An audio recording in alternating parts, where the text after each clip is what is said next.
From victory streaks in poker That is one of the great bluffs in the history of high-stakes poker. What a move. to baccarat cheating allegations. Could you run a bar? Is it physically impossible? It's physically impossible. Unless you're doing something. Phil Ivey might have pulled the biggest cheating scandal in casino history. And the casino agreed to these requests. The casinos agreed to every request made. This is the guy who used the casino's own rules against them. If you're not a poker fan, you probably haven't heard of him. But in gambling circles, Phil Ivey is the Ronaldo of poker and baccarat. Who's a player that you looked up to when you were starting out? Well, there's a few, but like I grew up with a guy named Phil Ivey. The main reason? This guy has won 10 World Series of poker bracelets and a World Poker Tour title. If you're not familiar with how impressive that is, just imagine being in a blender with 7,000 to 8,000 of the best players from around the world, battling for 5 to 6 days straight, and still coming out on top. How hard is it to win the main event of the World Series of Poker? So the main event of the World Series of Poker is the hardest event to win, simply because of the sheer size of it. So, how did a guy this talented let himself end up in the world's greatest casino controversy of the century? Here's the answer. Borgata's biggest hater. There's this thing called edge sorting. It's the trick Phil Ivey and his other accomplice used to pull off that insane $10 million win. And so, what exactly is edge sorting? Edge sorting is a mind-boggling technique that lets you exploit tiny flaws in the way cards are printed to gain an advantage over other players.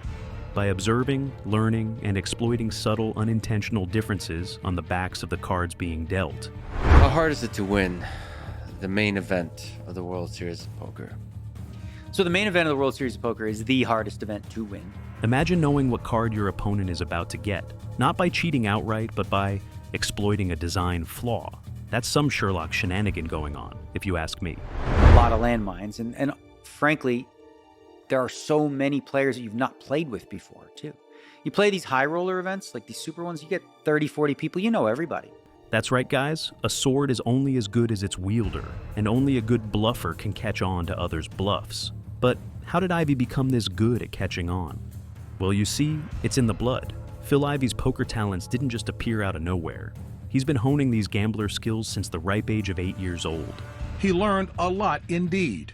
His grandfather introduced him to poker at the age of 8. Grandpa Phil quickly realized Ivey was awakening his poker potential, so he tried to throw him off by cheating. But that only made Phil sharper. He learned to watch every move, every twitch, every glance, spotting scammers. He had been blessed by the gambling gods with ultra instinct. Trying to break into those tight poker circles wasn't easy. The dude had to use a fake ID just to get through the door.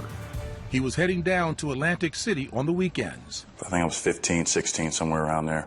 And you're supposed to be how old? 21. In 2000, Phil won his first World Series of Poker bracelet. Later, he jumped into online poker, and yep, that turned out to be a smart move too. A few years later, it brought us to Bargota, with Phil Edge sorting a baccarat game. Baccarat, the game at the center of it all. It's a simple card game where you're basically betting on which hand will be closer to 9 instead of 21, the players or the bankers. Cards are dealt, and the rules decide if a third card gets drawn. But the players themselves don't make those calls. No bluffing, no strategy wars like poker.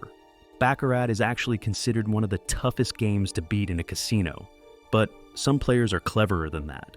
Advantage plays like edge sorting are typically considered illegal among casinos. Phil, however, politely disagrees alongside other professional gamblers. Phil Ivey has won over $21 million in official poker tournaments during his career. But who's really in the right? Part of his advantage play strategy. Correct. Does that sound reasonable? It's exactly what it was. So at the end of the day, did Phil Ivey do anything illegal in your mind? Truth is, there are supporters on both sides. Some say what Phil pulled was straight up illegal. Others argue and call it cheating, supporting the house. Which, personally, doesn't make sense to me why anyone would support that. God, the poor casinos. Think of the casinos. Give me a break. Anyways, so what happened in Borgata? Phil is not your average gambler. He's a high roller who plays by his own rules. Literally.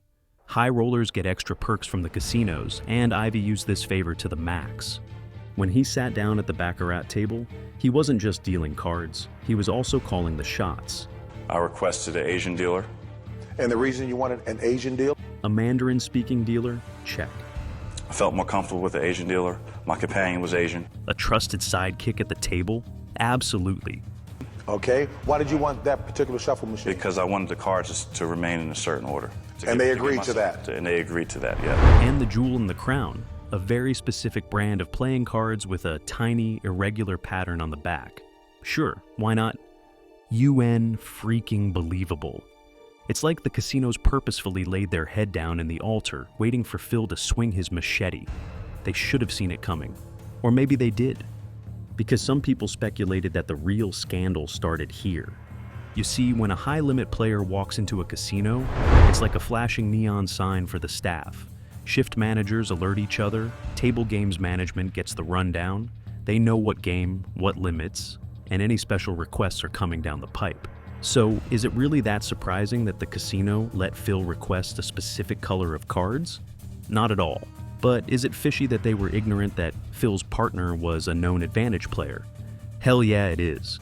That alone should have set off alarm bells everywhere. There should have been a floor supervisor and a pit boss, and at least one of them fluent in Mandarin. But instead, the casinos let it slide and waited for the play to unfold, knowing they might have a chance to use the legal ace up their sleeve to chase Phil down later. And we all know having a chance is a gamble. That's low, even for a casino house. Battling Borgata. One reason Borgata's convinced Phil Ivey has the cash to pay up is because he's pulled the same edge sorting stunt at other casinos too. Take Crockford's Casino in London, for example. He raked in nearly $12 million there. He made him look bad. You know, he played him for a chump. You know, and they looked at it and they said, oh shit, what are we gonna do? Still, that hasn't stopped him. The casino said, hey, we caught you cheating, and Phil went, oh yeah, and then started the 10-year-long battle of the courts. Till 2020, Phil remained a thorn in the side of both Crockford's and Borgata, but the dealers were ready to go down fighting. At first, the casino paid Phil his winnings, but then they filed a lawsuit to get that money back. That's why Phil stayed away from the WSOP for a few years. He wasn't about to play when a legal battle was hanging over him. Once you get cheater next to your name, especially in my business, which is the business of gambling, it's really bad. You know what I mean? That's the worst thing that you could be labeled as. In an interview, Phil was asked, the casinos are saying that there is an implied contract, an agreement between the player, the advantage player, you and the house, that you're going to play by fair rules, and that the fact that you did not divulge that the cards had a defect in effect was illegal and proper, you broke that implied contractual agreement.